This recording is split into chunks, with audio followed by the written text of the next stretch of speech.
What's up YouTube? It's Ashley and I'm back with another video. You see my thumbs? That means to thumb up this video. You see this? That means hit the subscribe button.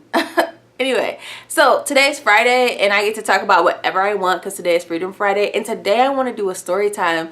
So I've been watching these story times on YouTube and they are hilarious. So I wanted to do my own. I did one initially, like the first time I signed up to YouTube, and it was for this Trey Melvin thing. I don't even want to talk about it because it was a competition that I don't think he handed out the prize. I don't know where the prize went. But anyway, that's neither here nor there. I started my YouTube career because of that, and I'm working on it still. But this story time is about when I was a little arsonist and I almost burned down an entire house. Yes, me. And but when I got caught, or when it was found out, I blamed it on my brother because I was the innocent, sweet little sister. I couldn't have done anything like that, right? But anyway, so we were at my great great aunt's house, and I don't know what she is to me because she was my grandfather's auntie, so I'm thinking she's my great aunt. So we were over her house. Now you know, when your family, when you start to get down to the second and third generation, is it called, whatever, it's the second or third generation of your family, so she's like a great aunt, so she's not my immediate aunt. When you start to talk like in those terms, sometimes you don't really know that family member. So I did not really know her, but my grandfather would take us over there and sometimes leave us over there all the time. So my grandfather owned a lot of hut homes. Like, hut homes are homes that are in really messed up condition, but you could get them for cheap. So he would buy these hut homes and then he would fix them up to rent them out to people to earn a little bit extra money. But while doing that, he needed to stash us somewhere because he would help my mom out by watching us while she was at work for 8 hours during the day. So when he needed to go handle business, he would drop us off to his auntie's house, my great auntie's house. So it was boring there. Like, it wasn't anything for a kid to do. This my auntie, she was really old. She was in a wheelchair. She smoked all the time. I don't even remember her really talking to us. It was just like, we're here. Don't talk to me. Don't look at me. Don't breathe on me. Don't do anything. I don't care what you do. Leave me alone, sort of thing. I don't even really remember her talking to us. Like, I can't even tell you what her voice sounds like. But anyway, so we were over there. And this is a big old house. Like, if you live in Detroit, it's right around the corner from the Boston Edison district. The Boston Edison district has really huge and nice homes, but those homes in that surrounding area is still big and nice. It's just a difference of being in a street that's considered like the hood versus being in a historical nice place. It's literally around the corner. But anyway, so her house was huge. At one point when she was younger, she would rent rooms out of this house. I mean, this house was huge. Hallways for days. Rooms on boom, boom, boom, boom, boom. When you go down the hallways, just rooms everywhere. A huge attic, a huge basement. It was just really scary for a kid. It was old. It was crickety, and it had cockroaches, unfortunately.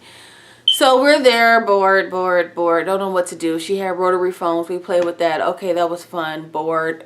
I don't even know if she had TV. It was just boring. We played with all the old stuff that we saw boring. We go to the basement and we're playing in the basement. Now this woman had stuff stack, just a whole bunch of stuff.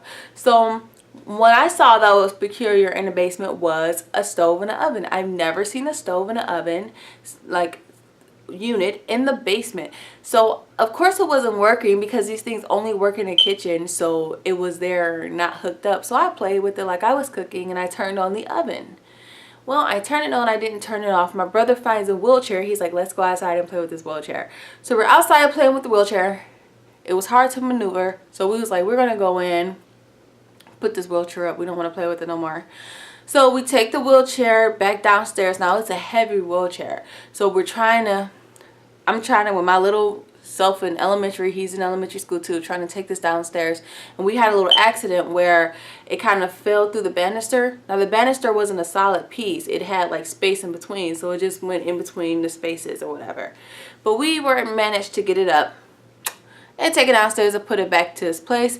And then we continue to go outside and play. I don't know how many minutes later, but we go in the house and the house is filled with smoke. And we're like, what's going on? Auntie Hattie, do you notice that it's smoke in this house? Like, she smoked, so maybe she didn't realize it was a fire going on. So we investigate and we open up the basement door and just whoosh, flames coming. So I don't know if we alerted somebody or if she called 911. That goes great because I think I started to panic because I'm like, I think I did it by turning on the oven. Like, it hit me then. So I just go black. I don't know what happened. The only thing I remember next is that we're sitting outside on her porch and the people in the neighborhood are there helping, and the fire department comes to come help.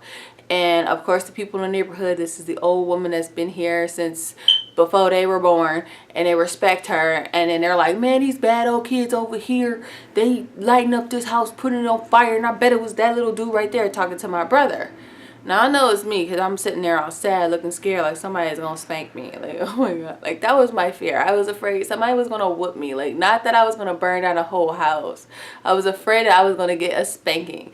So I'm sitting there scared. Maybe I look real innocent because I was really good at that when I was a little kid.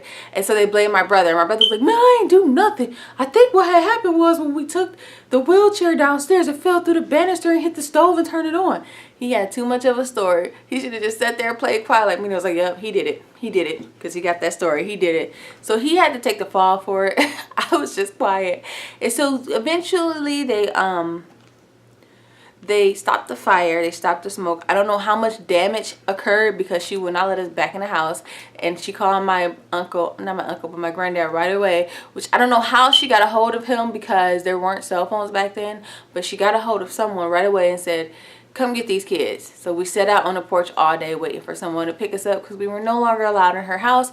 And that was the last time we went over there.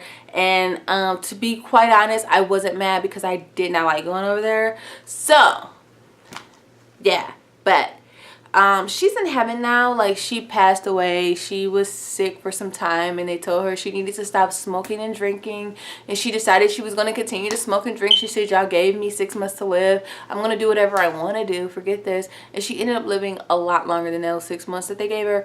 So I did not take her out the game by, you know, the house thing. Everything was fine after that.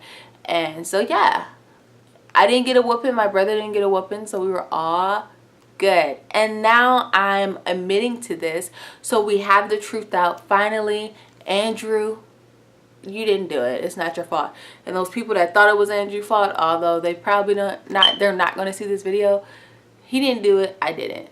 So that's the end of the story. I hope you guys enjoyed it. The time when I was an arsonist. Yep, I did it.